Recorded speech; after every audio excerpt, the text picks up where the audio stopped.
నమస్తే, నేను Yogitha. Welcome to Satyagrahi. CM Revanth Reddy ఏ టీమో అర్థం కావట్లేదు. ఆయన కాంగ్రెస్లో ఉన్న మనసంతా బీజేపీ. మరీ ముఖ్యంగా ప్రధాని మోదీపైనే ఉందని గుసగుసలు వినిపిస్తున్నాయి. మోదీని బడే భాయ్ అంటూ ఆప్యాయంగా పిలిచే రేవంత్ రెడ్డి తన పార్టీ కంటే బీజేపీ కోసమే ఎక్కువ కష్టపడుతున్నారు అనేది సర్వత్రా వినిపిస్తున్న టాక్. దీనికి ఉదాహరణలు కూడా చెప్తున్నారు. ఆ ఎగ్జాంపుల్ ఏంటి?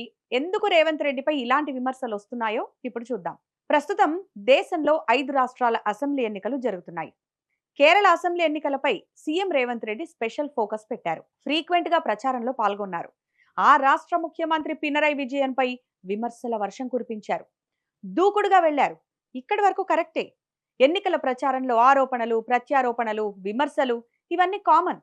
కాకపోతే తెలంగాణలో సిపిఐతో పొత్తు పెట్టుకున్న కాంగ్రెస్ పార్టీ కేరళలో అదే పార్టీకి చెందిన ముఖ్యమంత్రిపై విరుచుకుపడటం అందరికీ షాకింగ్ గా అనిపించింది. అది కూడా ప్రధాని కళ్లల్లో ఆనందం చూడడం కోసమే రేవంత్ రెడ్డి ప్రయత్నించారన్న మాటలే కొంచెం ఇంట్రెస్టింగ్ గా మారాయి. అసలు పినరయ్ విజయన్ పై రేవంత్ రెడ్డి విమర్శలకు మోదీకి ఏంటి సంబంధం అని మీకు డౌట్ రావచ్చు.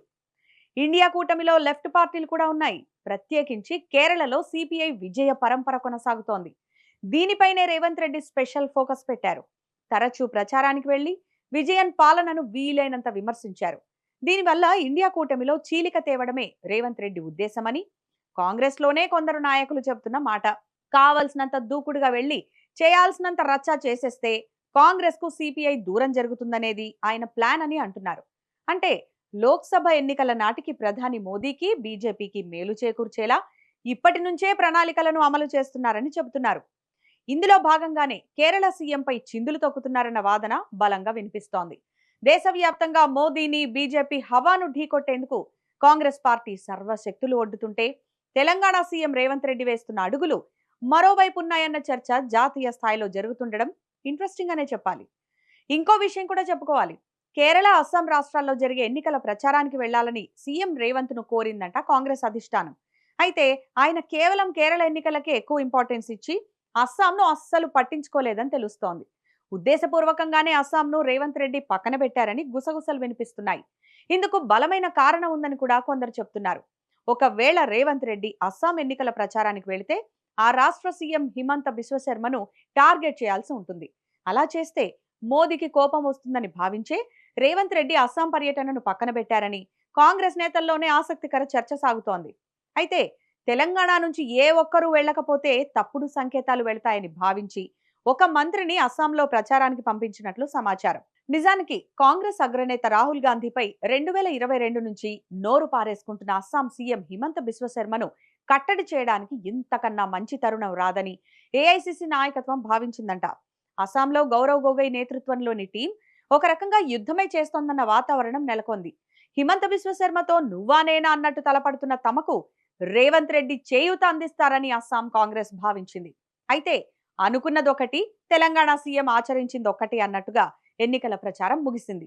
దీంతో అక్కడి నేతలు కొంత అసంతృప్తిగా ఉన్నట్టు తెలుస్తోంది.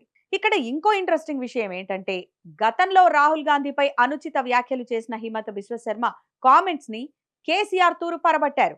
జాతీయ పార్టీలు అని గొప్పలు చెప్పుకునే కాంగ్రెస్, బీజేపీల నాయకులు గల్లీ నేతల కన్నా దిగజారి మాట్లాడుకుంటున్న సందర్భాన్ని, ఆయా పార్టీల నేతలు పరస్పర దూషణలు, వ్యక్తిగత స్థాయికి దిగజారడంపై బీఆర్ఎస్ అధినేత, నాటి సీఎం కేసీఆర్ గట్టిగానే విమర్శించారు. కాంగ్రెస్ నేత రాహుల్ గాంధీపై అస్సాం సీఎం హిమంత బిశ్వశర్మ చేసిన అనుచిత వ్యాఖ్యలను కేసీఆర్ చీల్చి చెండాడారు.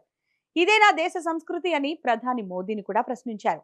ఆనాడు రాహుల్ గాంధీపై హిమంత బిశ్వశర్మ చేసిన కామెంట్స్ కు ఇప్పుడు స్ట్రాంగ్ గా కౌంటర్ ఇచ్చే అవకాశం రేవంత్ రెడ్డికి వచ్చినా కనీసం అటువైపు కూడా వెళ్లకపోవడంపైనే ఇప్పుడు కాంగ్రెస్ లో చర్చ జరుగుతోంది.